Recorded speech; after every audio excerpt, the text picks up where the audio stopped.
Today we're going to talk about the importance of providing care for a patient with skin precautions. As home health aides and caregivers for our patients, we are on the front line for identifying skin issues, working with the families or the facilities to identify and prevent skin issues.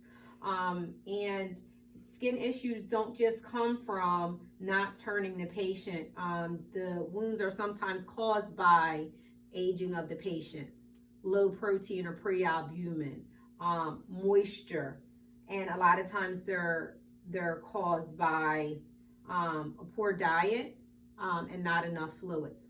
So I want to take a moment just to review basic tips and interventions that as caregivers we can do within each shift to make sure we're providing the best care and helping our patients to stay without pressure ulcers. And if they do develop them, that we have the time to do early interventions with the family or the facilities. So the first thing we want to do as care providers, of course, is to wash our hands or use an alcohol-based hand wash.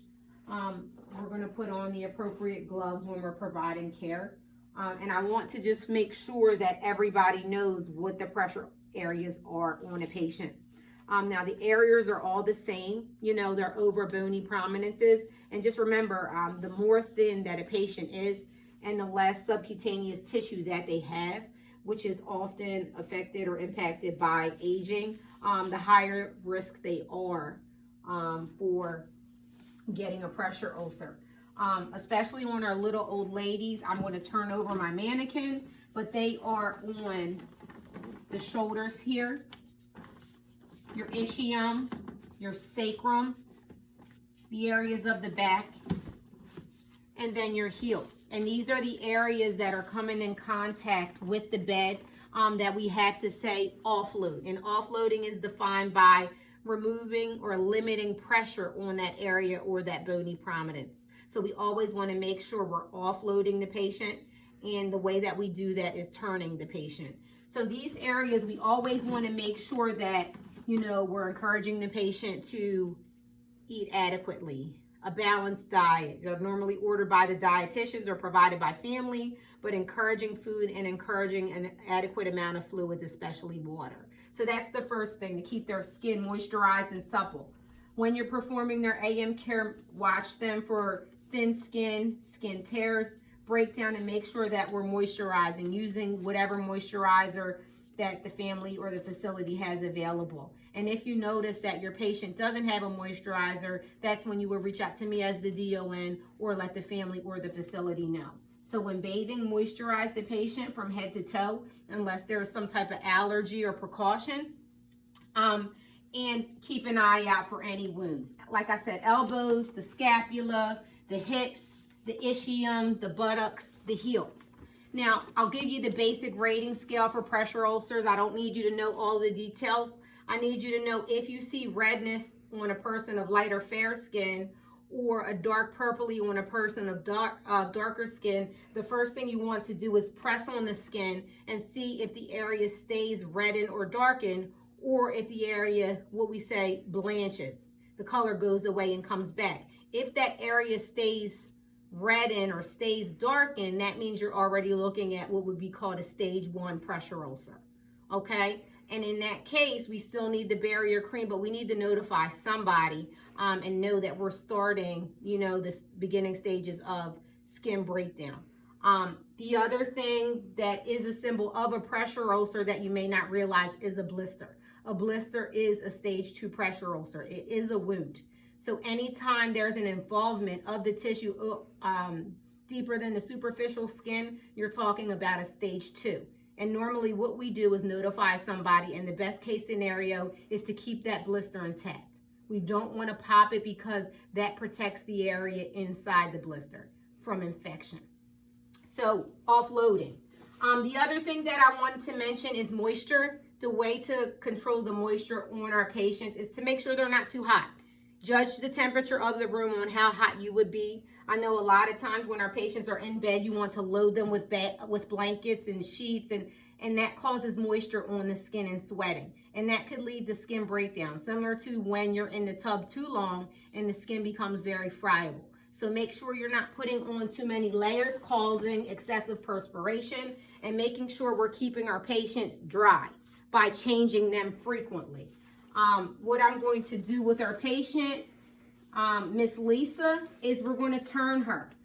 So the other thing with the bedding with Miss Lisa, you want to make sure that it's wrinkle free.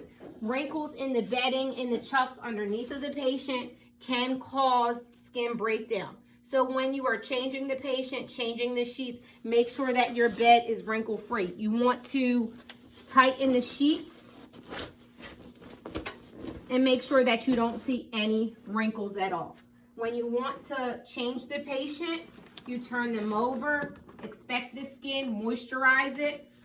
There are special cleansers that protect the skin. If you don't have those cleansers, like this spray here, if you don't have the cleanser, you want to just use regular soap and water. And we want to be sure that we're not scrubbing too vigorously, because that could affect the patient's skin. So you want to wash softly. You want to make sure that we clean the area completely. You want to make sure that it is completely dry. Okay, this area has a little bit of redness. You can see in the white that it stays red, so this would be a sore. And then we want to put that barrier cream on there. Sometimes it's called skin protectant, sometimes it is A&D, sometimes we have zinc oxide, which is hard to get off, but we want to make sure we have a barrier cream. If there is an open wound, somebody's probably doing something more detailed than a barrier cream. So you want to put the barrier cream on the patient. Each time that you change them, you want to make sure that the gown underneath the patient has no wrinkles as well, and you want to put the diaper on the patient. Now, when you're putting the diaper on, you have to be very careful not to fasten it too tightly where it's making the patient perspire too much, or where it's being restrictive to the patient or rubbing the skin, because that can cause a blister as well. Okay? You put the patient on, and at times, if you have a client that you notice has multiple blisters, or the diaper is restrictive or holding in moisture, what we want to do, if the patient's in bed at night, sometimes we can work with the nurses or the family to just flap the diaper, and that allows the skin to breathe. Depends on the client, depends upon how much they soak the bed. And again, no wrinkles. Now, the same client that has that sore, every 1 to 2 hours, we want to turn them. We want to offload that wound. The way that we do that is using a pillow, not directly at the patient, but under the draw sheet. You use the draw sheet to move the patient, being careful that you're not shearing the skin, and you put that under that hip or that pressure area. And then you straighten your patient. When you go to turn the patient an hour or 2 later, you do the same thing, but you switch sides. The other area that you would want to offload, and I'm going to remove this pillow just so you can get a clear demonstration, would be the heels. Best case scenario, they have some of those heel booties that protects the heels. You may want to use one of those little skin prep wipes that look like alcohol wipes, if ordered by the doctor, and you wipe the heels, and that protects the skin. That's like a liquid Band-Aid. It gives a protection to that skin area. And then what we want to do is get these heels off of the bed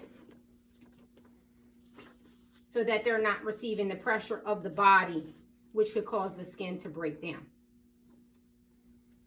So if we want to recap, we have identified the pressure areas. We want to make sure we hydrate the patient, have the patient eat a good balanced diet, moisturize the skin all over, look at the patient for areas of breakdown. When we're making the bed, we want to make sure that the sheets are tight and there's no wrinkles, that we're not using the sheets and pulling the patient to cause shearing and friction.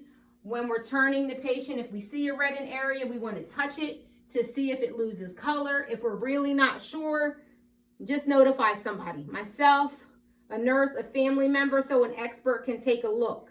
You want to put the barrier cream on when you're changing the patient. You want to not do the diaper too tight. Flap it when you can at night to allow the skin to breathe if the family or facility are okay with that. switch sides when we're turning or offloading, pillow under the heels to offload, moisturize the heels so they're not on the bed. So these are the important things to prevent skin breakdown and to keep our patients, safe from infection from a break in the skin. And when in doubt, give me a call and I can give you tips and tricks to protect the patient's skin.